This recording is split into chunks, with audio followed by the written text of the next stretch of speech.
So let's start by looking at functions, and we'll see how we can find things like f of 2 and f of x equals 6 type questions for functions, i.e. we'll be looking to find inputs given outputs of a function or outputs given inputs. So if the function f of x is equal to 4x minus 5, find f2. So in other words, we've been asked to find that output value y of the function f of x equals 4x minus 5 if the input value x is equal to 2. So all we do basically is we write out what our function looks like. F of x equals 4x minus 5. So f of 2, in other words, when x is 2, we put sub in 2 there. That now looks like 4 times 2 minus 5. That's the same as 8 minus 5 is 3. So f of 2 is equal to 3. The output is 3 when the input is 2. What about f of 0? F of x equals this. F of 0 is equal to 4 by x is 0, that is 0, so f of 0 is minus 5. What about f of minus 3? Just sub in minus 3, so we have 4 times minus 3 minus 5, that's minus 12 minus 5 is minus 17. F of a half, just simply again, sub in a half where you see x, and you get 4 halves is 2 minus 5 is minus 3, so f a half is equal to minus 3. In other words, the output is minus 3 when the input value x is a half. Finally, f a quarter.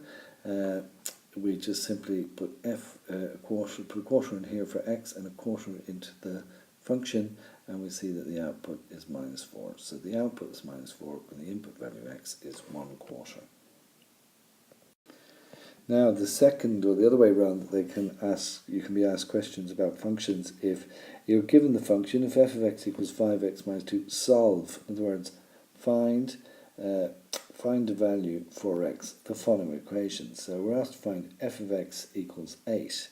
So that's asking us really to find the input value of x when, which gives an output value of 8 when put into the function f of x equals 5x minus 2. So all you do when you get solve and f of x is equal to a number, you simply write f of x equals 8. Then you take the actual function and because that is f of x, you equate that to 8. And then so therefore you let 5x equal 8 plus 2 is 10, x is equal to 2. So when the output is 8, the input is 2, or when the input is 2, the output is 8.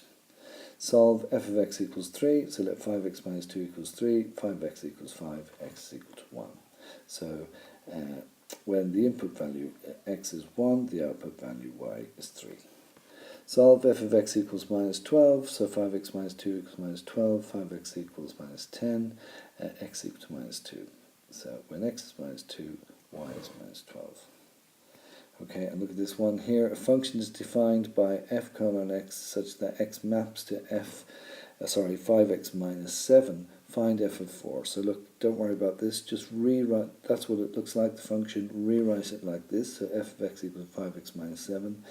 Then write f of 4 must be equal to 5 by, we've subbed in our x is 4 in here, 5 4s are 20, minus 7 is 13.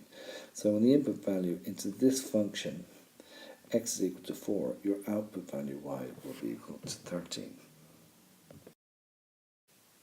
Okay, let's have a look at a graph using the same axis, the same scales, graph the functions f colon x such that x maps to x squared plus 3x minus 3, that's quadratic, it will be parabola shaped, and g colon x such that x maps to x minus 2, that's a linear equation that will look like a line. In the domain, minus 4 to 2, x is between minus 4 and 2, and x is any value on of the set of real numbers. Okay, so you know how to set up your table, your x, your function, your y output, and couple your points so you can plot them. Same for the linear equation, you get your output couples that you're going to plot.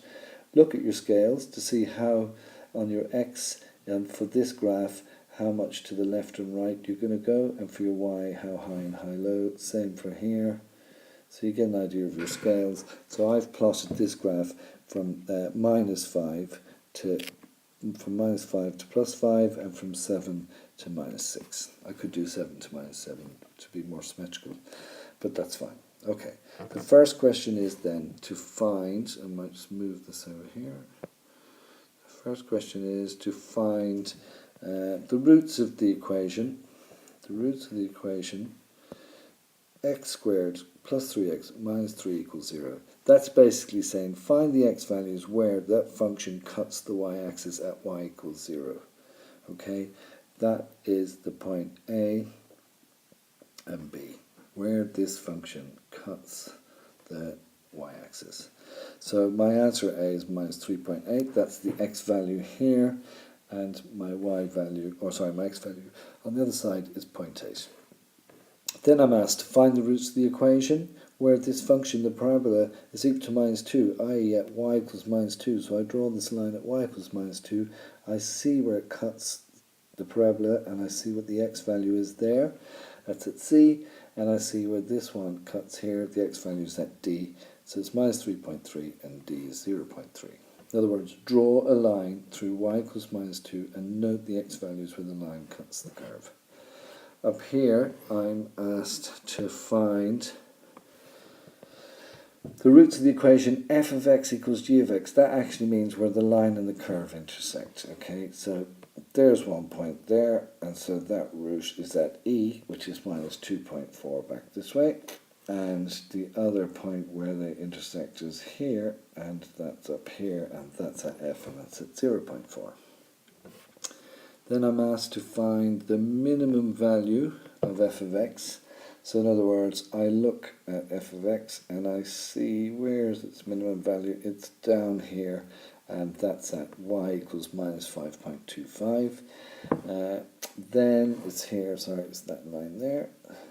And then finally I'm asked to, what does f of x less than g of x actually mean? Well, it means for what values of x is the curve below the line, okay, below this line, okay, so it's for what values of x, so it's from here to here, and it's actually, from the two intersection points, E and F, which are up here, so they're the values there, the curve is below the line from this intersection point to that, the x values, which are in the range minus 2.4 to 0.4.